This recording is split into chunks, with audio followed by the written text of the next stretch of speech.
హనుమ జన్మస్థలంపై చాలా మందికి చాలా రకాల సందేహాలు ఉన్నాయి. ఇంతకీ హనుమ జన్మస్థలం కిష్కింధనా లేక తిరుమలనా అని?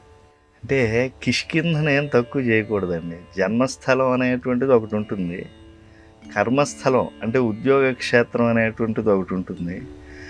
హనుమ చిరంజీవిగా కాబట్టి ఆయన నివసించే భూమి ఒకటి ఉంటుంది. అసలు జన్మస్థలం అనేటువంటిది ఎక్కడ అంటాం కన్నా మన మనస్సే జన్మస్థలం కావాలి హనుమకి. ఎందుకంటే హనుమ దాస్య భక్తికి పరమావధి. చూడండి, రామావతారంలో రామచంద్ర ప్రభు గొప్ప వీరుడే. రామచంద్రుడికి ఎంత పేరుందో అంత పేరు ఒక దాసుడికి అయినటువంటి హనుమంతుడికి రావటం ఎంత ఆశ్చర్యం చూడండి. ఇప్పుడు ఆంధ్రదేశంలో ఎక్కడ రామాలయాలు లేనటువంటి ఊరు లేదండి అంటారు. కానీ కొంచెం సత్యం చెప్పుకోవాలంటే రామాలయాల కన్నా హనుమదాలయాలే ఎక్కువేమో. ఎందుకని ఒక దాసుడికి అంత పేరు వచ్చింది అని అంటే ఆయన పుట్టుకే ఒక తపస్సుతో ప్రారంభమైంది. తల్లి అంజనాదేవి తిరుమల అంటే ఈరోజు వెంకటాచలం అనేటువంటి కీర్తి పొందింది కలియుగంలో. ఆ వెంకటాచలం తపోభూమి, అక్కడ పుట్టాడు ఆంజనేయ స్వామి వారు.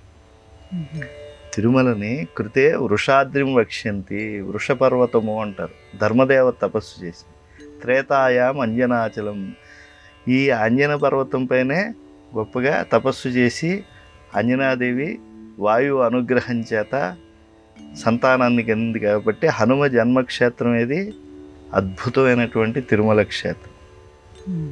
అలాగే శేషుడు తపస్సు చేశాడు. ద్వాపరే శేషశైలంచి, అందుకని ద్వాపరంలో శేషశైలం ఉంటారు. కలో శ్రీ వెంకటాచలం, కలియుగంలో అదే పాపాలు హరించేటువంటి వెంకటాచలంగా ఉంది. హనుమ జన్మక్షేత్రం తిరుమలే అని చెప్పి చెప్పడానికి ఎన్నో ఉదాహరణలు చెప్పి ఒక పుస్తకం కూడా వేసామండి మేమంతా. కానీ సంగ్రహంగా చెప్పాలి అని అంటే రామాయణం పరమ ప్రమాణం కదా. రామాయణాన్ని కాదంటే అసలు రామకథకి, సీతాదేవి యొక్క పాతివ్రత్య తత్వానికి, లేకపోతే హనుమ వృత్తాంతానికి మనం ఏమీ చెప్పలేము ఆధారం. స్పష్టంగా రావణాసుడు సుందరకాండలో దర్శిస్తాడు ఆంజనేయ స్వామి వారిని. చూడంగానే ఆయన తేజస్సుకు ముగ్ధుడైపోయి కిమేష భగవాన్ నంది, ఒకప్పుడు నన్ను శాపం పెట్టినటువంటి ఆ నందీశ్వరుడే ఇక్కడికి వచ్చేసాడా అని ఆశ్చర్యపోతాడు. తర్వాత అంతకు ముందే ఈయన గురించి కొంత పరాక్రమాన్ని, రూప పరివర్తనం అంటారు కదా, కామరూపిగా ఈయన మారుతూ చిన్నవాడైపోతున్నాడు, పెద్దవాడు అవుతున్నాడు, రకరకాల రాక్షసుల్ని సంహరిస్తున్నాడు. ఆ తర్వాత కదా ఇంద్రజిత్తు బ్రహ్మాస్త్ర బంధనం చేసి రావణుడు ముందు నిలబెట్టాడు. ఈయన గురించి ముందు నుంచే రావణుడు యుద్ధం హనుమంతుడు ఎప్పుడు ప్రారంభించాడో అప్పటి నుంచి చర్చ చేయటం మొదలుపెట్టాడు. నాకు చాలా చూడండి, అక్కడ వాలి తెలుసు, సుగ్రీవుడు తెలుసు, అంగదుడు తెలుసు, మైందుడు తెలుసు, ద్విషదుడు, అసలు ఇలాంటి ఇంకా చిన్న చిన్న వానరుల పేర్లు కూడా చెప్తాడు. నీలుడు, నలుడు, ఇలాంటి వాళ్ళందరి పేర్లు చెప్తాడు. నాకు ఇంతమంది తెలుసు కానీ వీడు తెలియదే అంటాడు. అసలు ఆంజనేయ స్వామిని చూడంగానే మహదాకర్షణశీలి, సూర్య భగవానుడి దగ్గర అన్ని శాస్త్రాలు చదివాడు. అంటే వాలికి రావణాసురుడికి యుద్ధం జరిగింది, అప్పుడేదో గర్వభంగం జరిగింది రావణాసుడి. తర్వాత వాళ్ళిద్దరికీ రాకపోకలు బాగా ఉండేది. కాబట్టి రావణాసుడికి లంకలో ఎవరున్నారో ప్రతి ఒక్కళ్ళు తెలుసు, హనుమ తెలియదు. ఎందుకని? కారణం హనుమ అక్కడివాడి కాదు. మామూలుగా చాలామంది ఎక్కడో పుడతారు, ఉద్యోగానికి హైదరాబాద్ వచ్చేస్తారు, ఢిల్లీ వెళ్తారు, బాంబే వెళ్తారు. అది వాడి జన్మక్షేత్రం కాదు, అది కర్మక్షేత్రం. అలాగే ఇప్పుడు గంధమాదన పర్వతం మీద ఆయన ఉన్నాడు.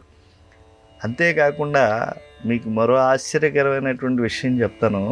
అనేక మంది కపివీరులను సీతాన్వేషణం కోసం సుగ్రీవ ప్రభువు పంపించేటప్పుడు, నువ్వు పారియాత్ర పర్వతానికి వెళ్ళు, నువ్వు పలానా హిమవన్నగానికి వెళ్ళు, అక్కడుండే కపివీరులను తీసుకురా, నువ్వు వెళ్ళి మేరు పర్వతం పైన ఉండేటువంటి మన కపివీరుల్ని, భల్లూరు వీరుల్ని పిలుచుకురా, మనం సీతాన్వేషణం చేయాలని సుగ్రీవాజ్ఞ ఎప్పుడైతే జారీ చేశాడో ఆ చెప్పినటువంటి రామాయణంలో ఉండేటువంటిదే చెప్తున్నాను నేను. ఆ పర్వతముల యొక్క పంక్తిని ఆయన వరుసగా చెబుతూ వెంకటాచలానికి వెళ్ళమన్నాడు. ఆయన దాన్ని ఎలా ఉచ్చరించాడు? ఆయన అంజనాద్రికి వెళ్ళండి అని. నేను హైదరాబాద్లో ఉండి హైదరాబాద్కి వెళ్ళు అని అంటానా? నేను తిరుపతిలో ఉండి తిరుపతికి వెళ్ళు అని అంటానా? నేను శ్రీశైలంలో ఉండి శ్రీశైలానికి వెళ్ళు అని ఎవరన్నా అంటానా? అది కిష్కింధ అంజనాద్రి కాదు, దూరంగా ఉంది. అక్కడికి మరి అలా కిష్కింధలో ఉండి ఆజ్ఞాపించినటువంటి సుగ్రీవుడి మాట ప్రమాణం కాదా? కావ్యం రామాయణం కృత్సం, రామాయణం మహాకావ్యం. ఇది ప్రత్యక్షంగా చెప్పదు, మనం పట్టుకోవాలి దాంట్లో సారం ఎక్కడుంది అని. కనుక హనుమ జన్మక్షేత్రం నిర్వివాదంగా తిరుమల. దానికి భౌగోళిక ప్రమాణాలు, అలాగే పౌరాణిక ప్రమాణాలు, భగవంతుణ్ణి సాక్షాత్కరింపజేసుకున్నటువంటి వాగ్గేయకారులు ఉన్నారు. వాళ్ళు ఇప్పటి వాళ్ళు కావచ్చు, అన్నమాచార్యుల వారు 600 ఏళ్ళ వాళ్ళు కావచ్చు, మాతృశ్రీ తరుగుండ వెంగమాంబ గారు 17వ శతాబ్దానికి చెందినటువంటి కడపటి కాంతి దీపం పద్య రచనలు ఆవిడ కావచ్చు. వీళ్ళందరూ కూడా భగవంతుణ్ణి, పురంధరదాసు వీళ్ళంతా భగవంతుణ్ణి సాక్షాత్కరింపజేసుకుని సత్యాలు తెలుసుకుని రచన చేశారు. వాళ్ళందరూ కూడా వెంకటాచలం హనుమ జన్మభూమి అని చెప్పి స్పష్టంగా చెప్పిన తర్వాత మనం కాదండి అంటానికి మన స్థాయి అంతా. ఏదో వాదాయ కేవలం అని చెప్పడమే కానీ హనుమంతుడి జన్మస్థలం ఉత్తర రామాయణంలో ఇంకా హనుమంతుడి వృత్తాంతాన్ని బాగా విస్తారంగా చర్చిస్తారు. అక్కడ సుమేరు శిఖరాచలహ అని అంటారు. సుమేరు పర్వతం పైన ఆయన పుట్టారు అని. అంటే మేరు పర్వత పుత్రుడు ఎవరు? సుమేరుడు. ఆ సుమేరుడికే మరో పేరేంటి? వెంకటాచలం. కాబట్టి ఉత్తర రామాయణంలో కూడా స్పష్టంగా ఉంది కదా.